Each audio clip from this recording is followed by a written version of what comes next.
Do you believe in karma?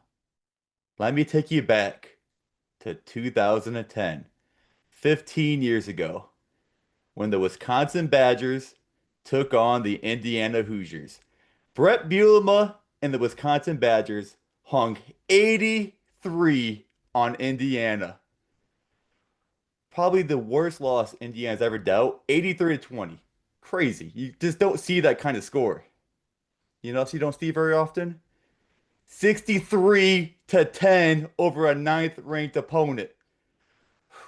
I'm Matthew Gnepper. He's Taylor Druckenmiller. Welcome to Hot Takes and Game Breaks. How's it going, Taylor? It's not going good for the Fighting Illini, man. Mm-mm. I mean, we were giving them props for being top 10, and they proved to us why they don't ever belong in the top 10 ever again. Yeah, I remember seeing Vegas was like not too high on Illinois. They didn't give him much respect in the Duke game, but Illinois ended up rolling. They didn't give him much respect in this game, even though I guess they had them only losing by 5.5 when they lost by 53. So I guess they gave them some respect. But back to 83 to 20. Brett Bielema ran the score up a lot at Wisconsin. He loved to do that against inferior opponents. Kind of reminds me of Kurt Signetti in a way.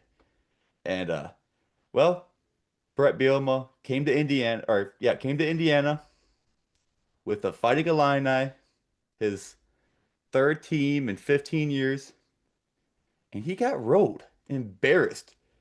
Key stat of the game, 312 rush yards to 2.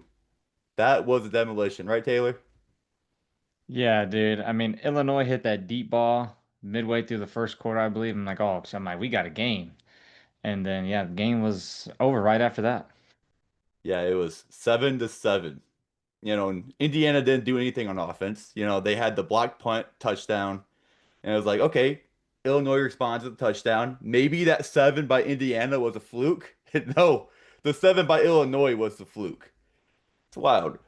Did you know that the 63 points that Illinois that Indiana hung on Illinois was the most a Big Ten team has scored against a top 10 opponent ever? Previous record was 62 when Ohio State hung that on your Michigan Wolverines back in 2018. I believe you were at that game. Yeah, yeah, unfortunately, but that wasn't the most points ever scored, so we're not going to talk about that. We're going to talk about Indiana. And I'm going to leave the floor for you with your boy Mendoza. I hated on this guy. I hated on Signetti, and they proved me wrong. So go ahead and hype your boy up. Yeah, he was nearly flawless. He was just, like I said, I think I have him as the highest graded quarterback coming into the NFL draft next year. I don't even know if it's close. I mean, who else has showed out? I don't think Nussmeier's done that great. Um, Clemson's quarterback, what's his name again? No name, and don't even talk about him. Cade Klubnik, Yeah, though. yeah, Cade Klubnik. He's very forgettable right now, if you know what I mean. He hasn't done Yeah. jack squat, and Arch Manning's not looking that great, but Mendoza has been on fire. And have you ever seen a coach like Coach Signetti? People hate Indiana. That's awesome. Like if you're a middling program, you want to be hated. You don't want to be feeling sorry for. I'm a Browns fan. See the Browns right there? People feel sorry for me. Except now they hate the Browns because we decided to get a certain player who does certain things off the field. You do not want to be hated for that reason. You want to be hated because you are good and you are respected. Sure, Kurt Signetti likes to schedule Division 3 type opponents, but this was a program defining win. Maybe Illinois is a little overrated, but still, doing that to anybody, very impressive. Yeah. I hope when they go to Oregon in a couple weeks, they just get absolutely slaughtered just so this dude Signetti can, I don't know, just sit back and shut up. But yeah, See, that's I'm what I'm tired of talking seeing this about. guy. That's what I'm talking about. You hate on Indiana. That's I exactly hate what I'm him. talking about. Oh, I love it. Like Indiana is I hate hated. Signetti. Yes. This is exactly they love this. Like if I was an Indiana Hoosier fan, I'd be like, yes, hate our head coach. Because you don't hate on losers. You hate on the winners. Like I feel like the whole game he's not even sitting there smiling or anything. He just looking like, yeah, I'm just that good. Google me. Google me because Hey, I'm that good. Like, Nick Saban never smiled either. He was coaching them boys don't up into the fourth quarter. don't put Signetti and Saban in the same conversation, dude. You're right, because This guy just Saban was not good in the Big Ten. I believe his Michigan State Spartans never accomplished anything. I don't think they ever beat a top 10 opponent like this. I don't even know if they ever beat a top 10 opponent. yeah. Yeah, Nick's Illinois isn't good, so it doesn't matter. They're not even I going to be knew it. ranked. I knew it. See, this is what Not happens, you even, know? You just had like last year. you Just had like last year. Illinois winning this game. You had them win this. I believe you said you don't know why they're not favored. I believe you said they're going to win outright. But yeah, I think Indiana's losing this football game. I think Illinois is going to come in here and I think they're going to beat them up, man. Then they get hung 63 points on them. And now, oh, they weren't even good to begin with. They're still not good. We'll see. We'll let the rest of the season tell. Yeah, let's talk about teams that aren't good. Like the team you had winning the national championship with Cade Klubnik and Dabo Swinney. I believe you had Cade Klubnik winning the Heisman, going number one overall, and win the national championship in an undefeated 16-0 season. Let's talk about that a little bit. I don't know what you're talking about. I don't. I don't know. So no, Clemson, dude. Antonio Williams even played this week, and they still got drilled like that. So, yeah, they're cooked. They're cooked. I don't know if they're gonna fire Dabo or not. I hope they don't. I feel like that wouldn't be a good move for Clemson, Mm-mm. but yeah, dude. I mean, I think Cade Klubnik had 60 pass attempts in this game because they're just playing catch up ball the whole entire game. And you know me, at halftime it was like 24-14. Clemson gets the ball at half. I'm like, I'm gonna bet the money line. And yep, they just got drilled by even more than that. So yeah, Clemson's cooked, dude. But watch, they're gonna beat Florida State later in the season. They're gonna ruin their season, and Dabo Swinney's gonna get all the love and praise again. But yeah, their playoff hopes are shattered, completely shattered. I love that for them. They're going to play spoiler now. Like it's like that's all they have. They could beat Florida State and ruin their season-ish. I guess it's harder to ruin a team season during the 12-team playoff era. You learned that firsthand with your Michigan Wolverines, who did not ruin Ohio State's season. But this game, Syracuse Clemson, this was delayed for a few hours. So those Clemson fans had to sit through 5.5 hours of their season going down the drain. How terrible for them. Do you think Dabo needs to get with the times? I remember one time he said, when they start paying players, that's when I'm going to stop coaching. That's a promise kept because this team is definitely not being coached. Yeah, dude, I don't get it. I mean, their basketball program pays for players, so I don't see what the issue is if their football team does that. But yeah, they're not gonna be able to keep up with the landscape of college football if they don't start paying some guys to come play there. But yeah, I mean, we'll see after Cade Klubnik's gone this year. I'm pretty sure both the receivers are gonna be gone. I'm sure a lot of their teams gonna hit the portal. So yeah, it's gonna be they're gonna have to put some money up or they're gonna be really bad. Yeah. Radio killed the video star, and the NIL era killed the Clemson Tigers. That's all I got to say about that. Yeah. Killed. That's what happened in Utah when the Texas Tech Red Rangers decided to go into Utah. It was a close game until it wasn't. When they hung 34 on Utah and Utah only scored 10. How about that game? This game was terrible, dude. I mean, I'm pretty sure it was like 17-10 or something like that with like beginning of the fourth quarter. Then the floodgates opened. Utah's quarterback, Devin Dampier, he looked lost. This is his first time playing against, I guess, a real Power Four opponent. UCLA is not a real Power Four opponent, but yeah, Utah or Texas Tech's defense was swarming, dude. I mean, dude only had, I think he had like 190 yards total. And then Utah had four turnovers. So yeah, you can't win games at home that way. They even hurt Texas Tech's quarterback, and then the backup quarterback came in and looked better than both the quarterbacks. So yeah, Texas Tech looks really good, man. That's one thing I definitely noticed with that backup came in. I believe Texas Tech was only up by like 7 or 3, if that. And he just looked like little Patrick Mahomes out there wearing that number 15, scrambling, completing awesome passes, looked real poised. That's one thing about Texas Tech. They always have good quarterbacks, dating back to the Mike Leach days. So like it's just it shouldn't be a surprise when the backup quarterback for Texas Tech is better than most Power Five programs quarterbacks. Yeah, dude, I think he had 230 yards and two touchdowns. So yeah, looking good for Yeah. them going forward. Big play of the game though was Utah had this spectacular 75-yard touchdown pass. Dampier just threw that on a rope, called back because ineligible man downfield. Offensive line decided to block the linebacker 5 yards downfield. Why? Why do that? And that just kind of broke the back of Utah in what was otherwise a very sloppy defensive chess match. Yeah. So yeah, that's quite the beatdown. Next game is a lot closer. Maybe closer than the game actually appeared. And I'm talking about your Michigan Wolverines scoring 30 to Nebraska's 27. I bet you liked that game a lot, didn't you?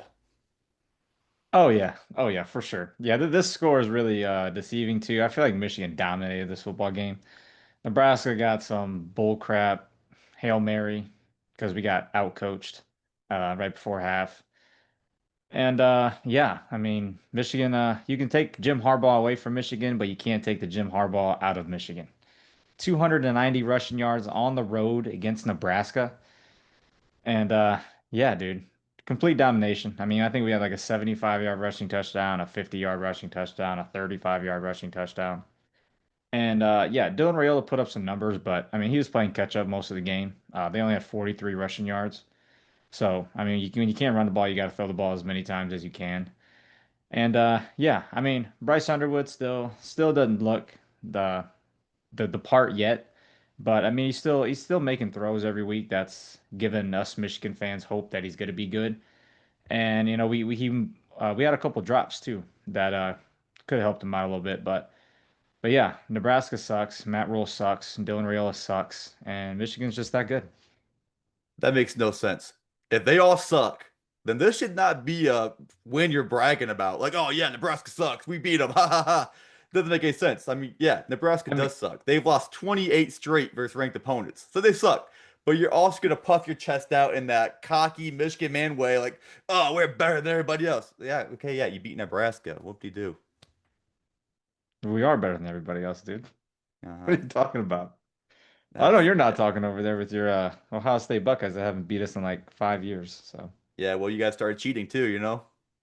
I yeah. mean, there's a Oh, 71-page documentary, documented write-up about how you guys cheated. Isn't that why your coach was suspended for that game against Nebraska? But we don't want to get into that, right? oh, I mean, we could talk about how Connor Stallions and Jim Harbaugh haven't been on the sideline the last 2 years, and we still beat you. So, oh, and last year we were 21.5 point underdogs and Yeah, still well, beat it's you in Ohio basically like State. the So, yeah, and that really ruined our season too. Oh man, we were worried about that when we are hoisting the national championship. It's like the NFL glad, now, dude. Chicago Bears could be glad that's what you guys think about is national championships. We that don't is. care That's about what those. We everybody care that's about what beating you. which that means you guys, we live rent free in your head. If that's all you guys care about is beating Ohio State, we care about the prize. We care about being the head of the college football. And you guys like beating Ohio State is our national championship. And it's like, oh man, that's kind of sad, actually. That's kind of sad. That means you Yeah. guys put us on a higher pedestal than anything else. Yeah, we Yeah. start beating you guys, and now the script's flipped. I get Hey, it. It's all good. It's all good. Just when buckle we up and won get eight used in to a it. row, it was like, oh, yeah, okay, let's Bryce gear up for the. Underwood's gonna be around for 3 more years, so yeah, Hey, just Julian get used Sane to ain't it. too bad either. Julian Sane ain't too Right? bad either. Well, he hasn't done anything yet, so. Neither is Oh, Bryce oh, I'm Underwood. sorry. I'm sorry. He threw for like 405 touchdowns on Grambling State. I'm sorry. I forgot. That was a good game. That was a good game. Yeah, well, what did Bryce Underwood do? Threw for 100 yards against Nebraska. Pretty sure Cincinnati's Hey, quarterback threw for more than that. ran for 290 though as a team, so Yeah. and we won. We care No, about I wins mean, over here. We care about wins, not our players. You guys put in players in the NFL every year, and we Hey, got the best wide receivers and da da da. But when they play Michigan, they don't do anything. Just like ask Jeremiah Smith. How do you do last year? well, let's see 30, what he 30 does this year. yards? Let's see 30 what he does yards? this year. Y'all can keep talking, but They probably won't do anything again this year. I lived through a world where Ohio State won 8 in a row, and sometimes it comes crashing down. And you're gonna realize that. That's the past. All right, That's we're in the present. We're in well, the the present present the now. present could end real soon. We'll see. Speaking of ending soon, I think the Billy Napier tenure at Florida is gonna end because that game last night, Miami beat them 26-7. Ugly, ugly, ugly. You think Billy Napier's done? Yeah, I'm loading up my Twitter feed right now just to see if they already fired him, but Yeah, I not know, looking like right? it. Not looking like it yet. But yeah, that What was that that that buyout? dude's He had a decent sized third. buyout, nothing crazy, but I think it's like 13 to 18 somewhere in that ballpark. oh yeah, That you that's guys nothing for the University of Florida, you know. right. I mean, Michigan's paid about that much for their quarterback, so I mean, getting rid of Billy Napier shouldn't be too much. Don't even get me started with paying players. But Hey, uh hey, but yeah, we can talk about back pain. back to Florida. Back to Florida. Yeah, 7 points. I think their quarterback sucks. DJ Lagway is garbage. That dude's gonna be at Tulane next year or something after, yeah, because he sucks. I think he had 40, maybe being too harsh, 60 passing yards yesterday. And yeah, Florida's defense is good though, dude. Like I feel bad for all those guys on defense. I've seen Jason Taylor, one of the defensive coaches for Miami yesterday, like consoling all the Florida defensive players after the game. He's probably like, "It's okay, you guys can just come here next year." Billy Napier is Right. gonna get fired in a couple weeks, and the portal's going to open up for you guys. So just come down here to Miami U, not too far away. But yeah, I think Miami U's the real deal. I mean, 200 rushing yards on that Florida front seven. Carson Beck didn't play that good, but he didn't have to. Miami's defense played good, and the run game was good. So yeah, but we'll see. I We'll see. Well, hang on. Miami after the bye, they play at Florida State. So in 2 weeks, we got another Florida showdown with Miami and Florida State. So we'll should be a see good one. who. Yeah, we'll see who the best team in Florida is that week. You know, I have a bone to pick with the national media. They wanted to proclaim Florida as this up and coming powerhouse. Like, oh, DJ Lagway's so good. There's so many national media people, and I was like, okay, in my head, you start kind of buying it. You start eating, taking the medicine and drinking the Kool-Aid. You know what I mean? And it's like, okay, DJ Lagway's good. Cade Klubnik and Clemson's good. Notre Dame's good. Texas and Arch Manning, oh, they're so good. The media had themselves an awful summer predicting college football. I mean, we're only 4 weeks in, and it seems like that stack of cards they placed about how the season's going to go is crumbling right in front of our eyes. It's kind of crazy. And I know before the season, Penn State was another team that was anointed, like, oh, greatness. They haven't played anybody yet. And once they do, how are they going to do? This is such a wide open college football season. We don't know who's good and we don't know who's bad. Ohio State's ranked number one. Are they good? We don't know that. I have no clue. No, they're But not. yeah, no, they're not. Yeah, you're quick to say that. But back to Florida, Miami. Miami is another team that a lot of people did not have pegged nearly this good. I don't think many people had them beating Notre Dame. A lot of people had them losing against Florida. They look like a pretty solid contender to win the ACC. And like you said, that Florida State Miami game is going to be huge to determine what team makes that conference championship game. Yeah, I think they should move Miami to the number one spot, in my opinion. Just to hype that game up a little bit more. Florida State's got number one Miami coming to town. I think that'd be a good storyline. But yeah, I mean, and they've beaten. I mean, I don't think Notre Dame's bad. So I mean, I still think that's a good win. The Hmm. USF game, I still think that's a good win. That's a great And win. then I think this Florida game's still a good win. I mean, it's not like Yeah. they're beating bad teams. Like, I mean, they're blowing out good programs. So yeah, I think Miami Hmm. used the real deal. I think so too. I believe I had them making the playoffs in my preseason playoff prediction, but I still didn't have them this good. That defense, that was a liability last year. Now it's a strength. Sure, Florida's offense may be crap, but still, the way they're shutting these teams down, specifically like USF last week, very, very impressive stuff. Yeah, it's almost like they learned how to tackle. Yeah, Now they can tackle, so yeah, exactly. It's not very often you lose a number one overall pick in the NFL draft and get better. that is crazy. Yeah. Florida, they got a problem. That offense really bad, but their defense is keeping them in games. I mean, this was a close game for a while until, DJ Lagway just, I believe they had a fourth down deep in Miami or deep in their own territory, didn't get it. Miami scored, made the game look a little bit more blown open than it actually was. But Florida was in this game a lot longer than the final score indicates. Yeah, they had a chance early in the fourth quarter to kick a field goal and be down by I think three or something like that. And instead on fourth and two, they went for it and didn't get it. And then I feel like that just broke their spirits at that point. Miami went down there and scored a touchdown, and yeah, the game was over then. Hmm. Yeah. Yeah, I think it was it's a rivalry game. It was a hard fought game. Score looks a little bit more inflated than it actually was. But Miami's rolling, and they got, like you said, another rivalry game coming up. And you're right. Maybe they should be ranked number one. I mean, we have Ohio State's number one because they beat Texas. But how good's Texas? Nobody really knows. Penn State, they haven't beat anybody. They're number two. LSU's number three. They jumped to number three because they beat Clemson. But everybody's beating Clemson. I think we put way too much stock into the preseason polls. And now that we have 4 weeks, five with the week zero, but we have 4 real weeks of college football under our belt, I think it's time to throw away our preconceptions and like start ranking these teams the way we see them. Like Indiana, they should easily be top five right now. Like just after that demolishment of Illinois, maybe not, if not top five, then easily in the top 10. Miami, they should be one, maybe two. I don't know. Um, Oregon should probably be Oklahoma, Oklahoma. Yeah, Oklahoma, they should be up there. yeah. Oklahoma should be definitely up there. Michigan looks like they look decent. They look pretty good. They're comfortably in the top 25. I don't know about top 15 or 10 yet, but they're taking care of business right now. That Oklahoma loss doesn't look nearly as bad as it did. And Texas Tech.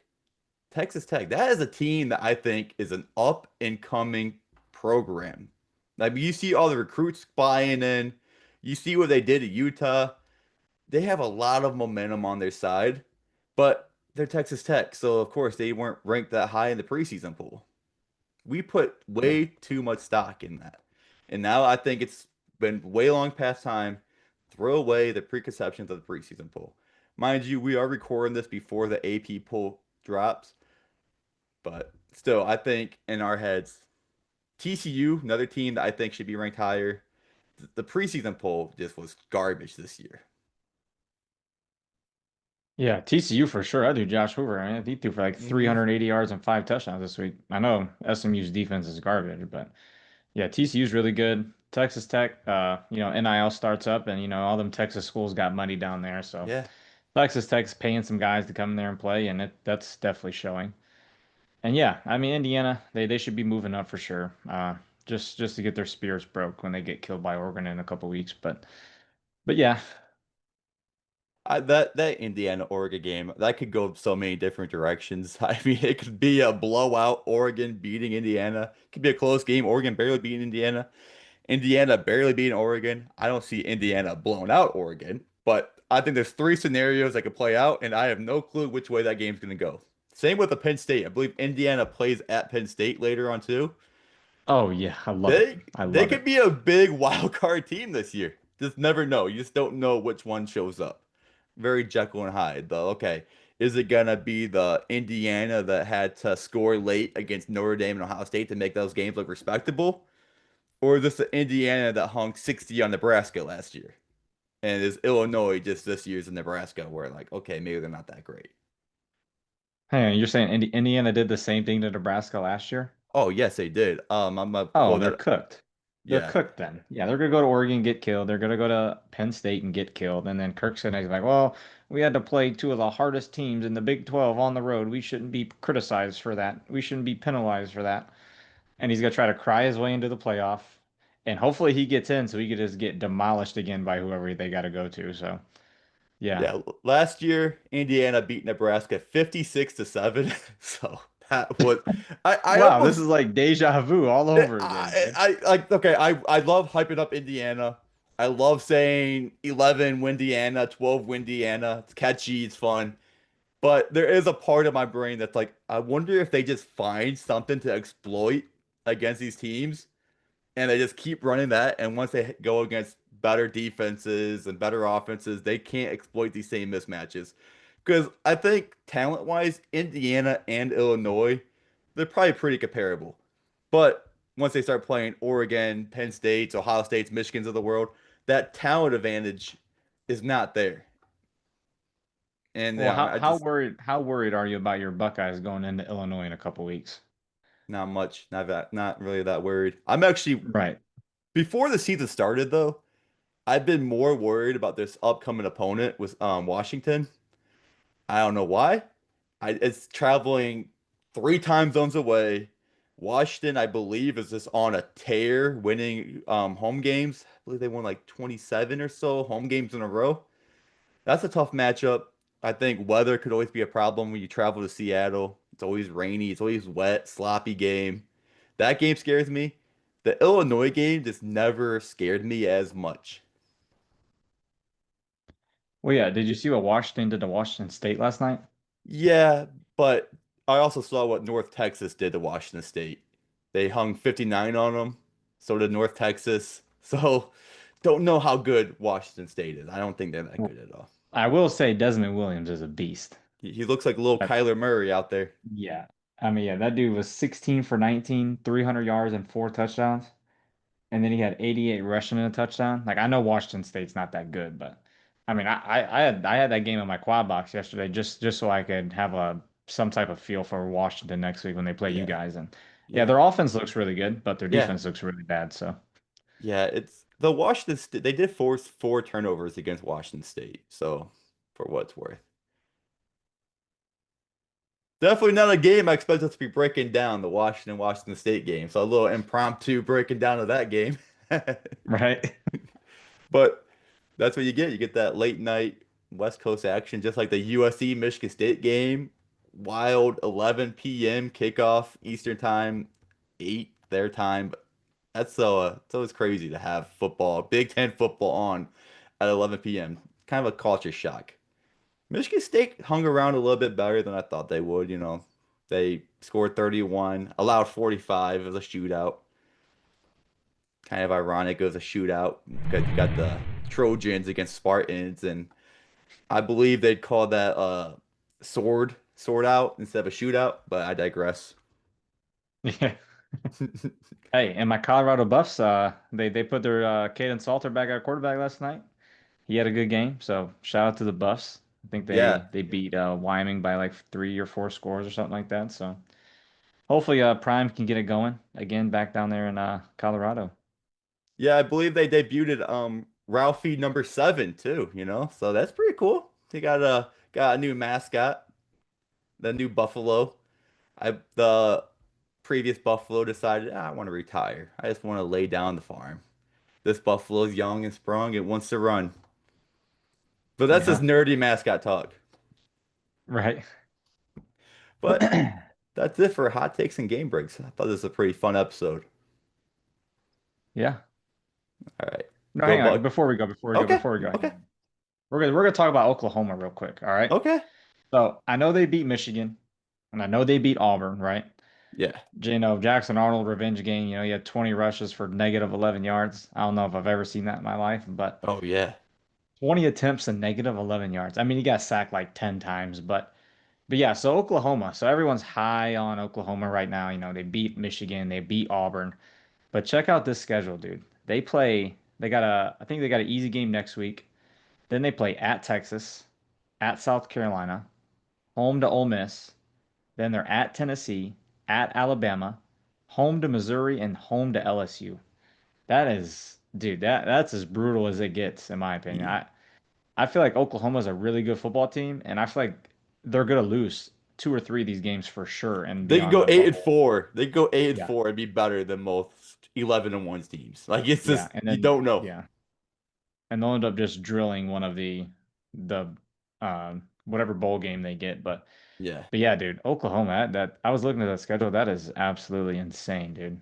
It's unfair too because Oklahoma and Texas joined the conference at the same time. Texas gets to play all of the bottom feeders of the SEC, where Oklahoma has to play all of the hard teams in the SEC. Not all schedules are created equally.